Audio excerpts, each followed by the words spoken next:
And joining us on the line, great to welcome back to Flow, Raechel Whitchurch. G'day, Raechel. How you doing today? I'm well. How are you? Doing okay. And I have to ask you, are you doing okay at the moment with all this COVID madness that we're in? Are you coping? You and the family doing all right? Yeah, look, I'm fine. Of course, everyone's in the same sort of situation at the moment, not be able to work, etc. But I think, as I've said to someone this morning, I have already moved through the stages of grief. I'm at acceptance, and so I feel like, we've just been trying to, take advantage of the time, that we have at home, and hanging out around the house with our little kitties, and doing gardening, and just, really trying to make the most of it, because, fingers crossed, once everything opens up again, it'll be back on the road. Yes, and we're all looking forward to that. I can tell you that much. Everyone I've spoken to, they all want to get out there, and I want to be talking to you about all these future dates, because that's the one thing. You tell me about a new song, we talk about it, and okay, where you're performing it live, and it's like, well, we can't do it.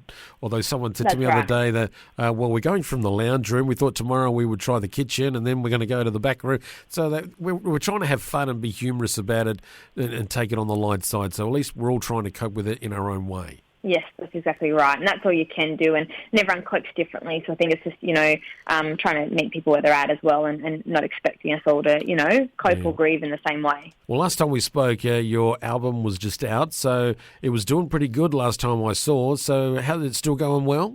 Yeah, it is going well, and you're right. I did this so well when we released it. It went to number one on the ARIA Australian Country Charts, which was amazing. And we've been touring it, since then, all the way through to June, on the road with Adam Harvey. And it's just been so nice to actually have, the full album out on the road to sell, because, people come and they've never heard of me before, and they hear these songs, and I feel like as an artist it's so beautiful to see people connect with the music and then come over and say, I want to have that, I want that song, or I want those songs, and that feels really nice, because you really don't know when you're writing a song whether or not, people are going to connect with the message behind it. So when they want to buy it, it just feels really nice.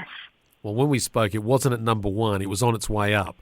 And when I saw that it did make to number one, I had a big smile on my face, and I just sort of went, yes, because it deserved to be number one. Thank you. Thank you very much. Yeah, and it's an interesting chart as well, because it's sales-based, and there's a lot of charts around that are really just, someone's opinion, right, based on nothing. So I think it's a really important one, because it's based on how many albums we sell. And so that means that people are paying, with their wallets, they're actually investing in your dream. And so it's a very nice feeling.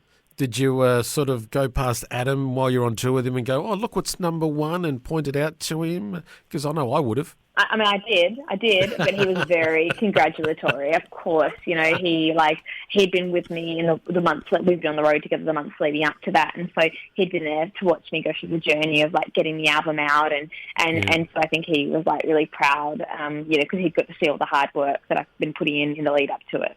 Yes, I'm sure he would have been, and I did hear him mention it a couple of times on the show he does with the country picks. So great! That's nice of him. Yes, he was very proud. So, and I think he's taking all the credit. I think you might want to check with him on that. Look, if he wants to take the credit for my minuscule career, he can have it.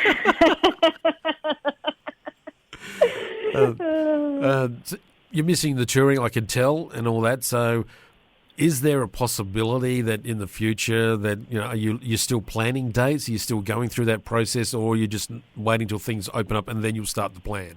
Yeah, so a bunch of the dates that Adam and I had booked in have already been rescheduled into the beginning of 2022. Which sounds crazy to say, when I think back to this was a tour that was meant to start in mid-2020. So we'll have a bunch more dates at the beginning of 2022, and that will be kind of finish up the tour, because we're really only halfway through, a 45 or 50 date tour. So we'll do that, and then I'll probably go out and do some shows by myself once that tour is done, and then I'll be working towards album number 2. All right. Well, I'm looking forward to that as well. Because you're at home at the moment, how's the cooking? You're trying different recipes and experimenting at all? Yeah. Look, I'm full of a family of really good cooks.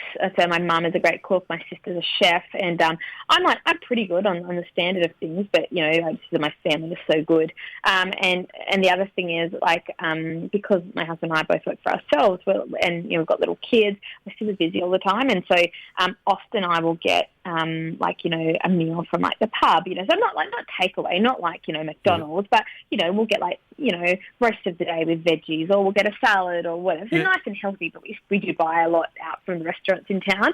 And one day my mum was babysitting my kids, and my 4-year-old son, Graham, she said to him, "Oh, Graham, what's your favourite meal?" And he said, "Oh, I really like spaghetti bolognese." And she said, "Right." And she said, "And who does most of the cooking at your house, bud?"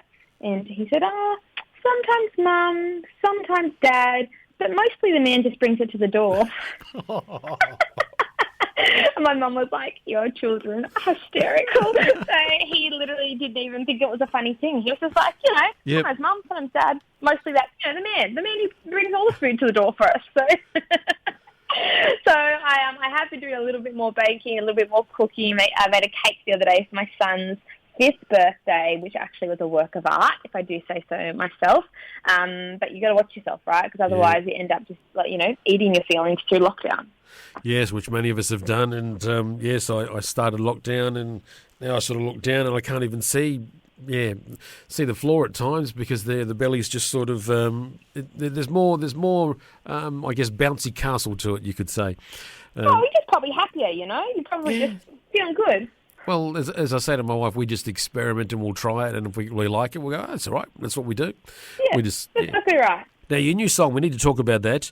I used to think I was an outlaw, and listening to it, loved it from the moment I heard it, because it just sucked me right into almost sing along. I get the feeling that when you were in performing this in front of a crowd, that it didn't take them long to start singing back and joining in on the audience participation side of this song. Yeah, it is. It's a super catchy one, just the tune, I guess, and like to the point where even Adam was like, "That song's stuck in my head. I can't get it out." Yeah, and I'm the same. I'm like, I know, it just goes around and around, and after a while, it becomes that annoying little ditty that you've got in your head and you want to leave. But no, it is. It's a very country song, and it's kind of it's kind of like a 3-minute introduction to Raechel Whitchurch. And so I sort of I wrote it around the time my son just turned 1, and it was sort of poking a bit of fun at myself. You know, the idea that we think we're kind of cool, and that we'll, you know, when we have kids, like, we'll be fine. You know, it won't be hard.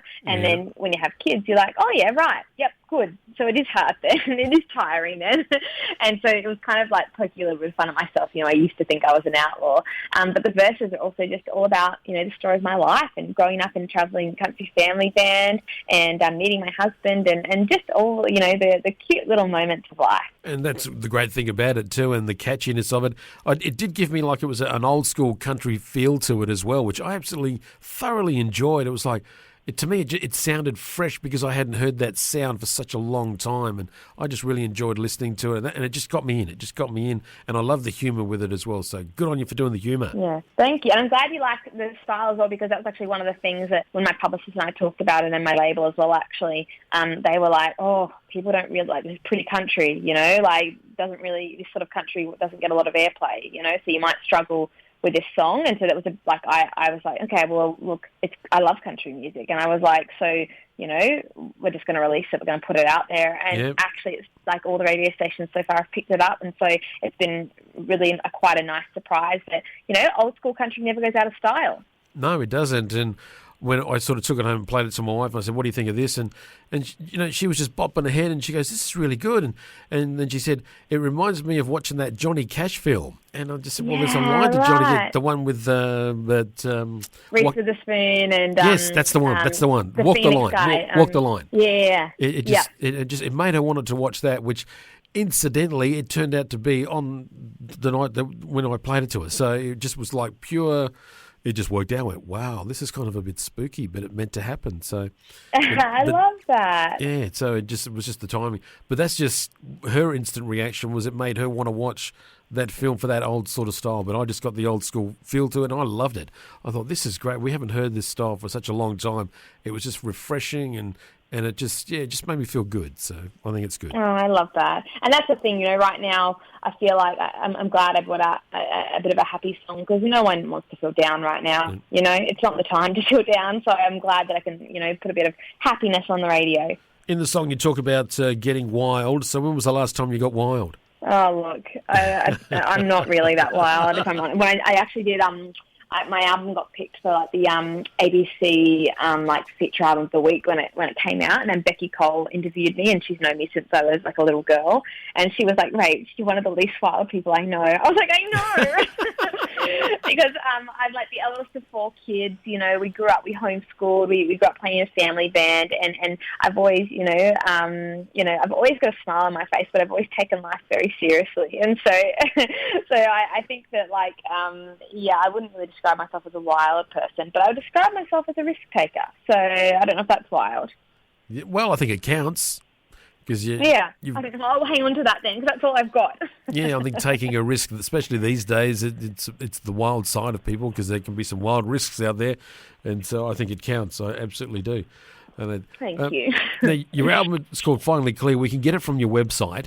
And that one notice. But I also noticed, Raechel, on your website, which is raechelwhitchurch.com, where's the merch section? You know, I want to be able to plug your T-shirts and all that. And there's nothing there. You know Come on. It's you know what happened was I got all my merch and I took it all on the road with me. And so I took it all off of my website because we were on the road. And then I just haven't, you know what, I just haven't had an opportunity to put it back on my website again. So you've prompted me. I'm going to do it. I'm going to get it on there. And I've actually got 2 different types of T-shirts. I've got journals, I've got camping mugs, I've got a whole heap of merchandise, and so I'm going to get it up there. Well, you need to, and folks, it'll be up there soon, and we can see all that merchandise. Just have a look on Raechel's website, raechelwhitchurch.com, and then just click on the shop link, and that'll take you there. But yeah, it needs to be more there, and and I was expecting some recipes from you on there. I thought there's got to be Raechel's cookbook, surely, but no. Oh, I can send you a link to Uber Eats. Funnily enough, I thought you would do that too. Well, Raechel, it is always fun chatting to you. Please stay nice and safe and well, you and the family as well. Good luck with everything, and hopefully you'll be back out on the road very, very soon. We're keeping our fingers crossed because that's what we want. We want to see everyone out there. Hopefully all is going well. Say good day to Adam next time you're talking to him as well. We've got your current single here ready. I know the listeners are going to love it. If you could please introduce it for us. I would love to. And, hey, thank you so much for having me back on the station. And a big thank you to your wife as well. I love that story of her liking the song. I look forward to catching you on the road. But, yes, I'll introduce my song. All right, this is Raechel Whitchurch. You're listening to Flow FM with Clayton Bester. And coming up next is my brand new single, I Used to Think I Was an Outlaw.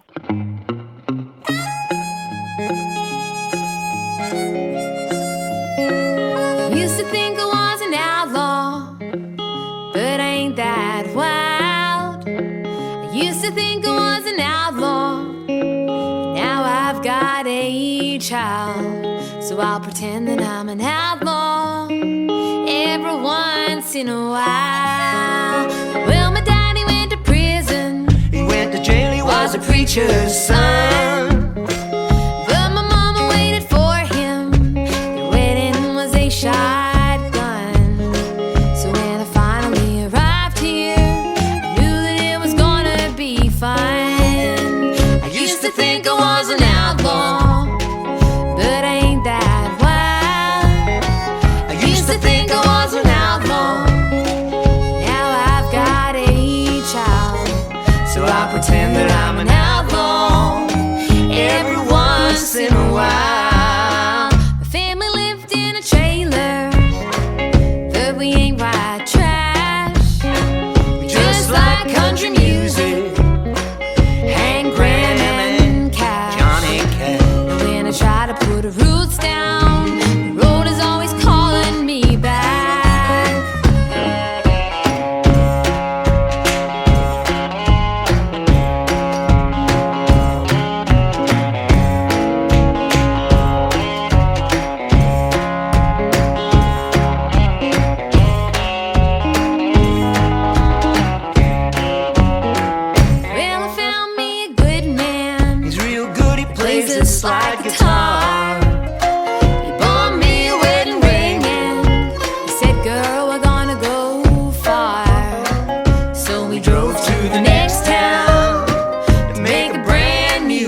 Saturdays, 'cause Sunday's for the Lord. Praise the Lord. And I try to read the good book, but I should read it more. And I pray you'll have mercy, 'cause that's the only way I'm getting through the door. I used to think I was an outlaw, but I ain't that wild. Used to think I was an outlaw, now I've got a child. So I'll pretend that I'm an outlaw every once in a while. Yes, I'll pretend that I'm an outlaw every once in a while.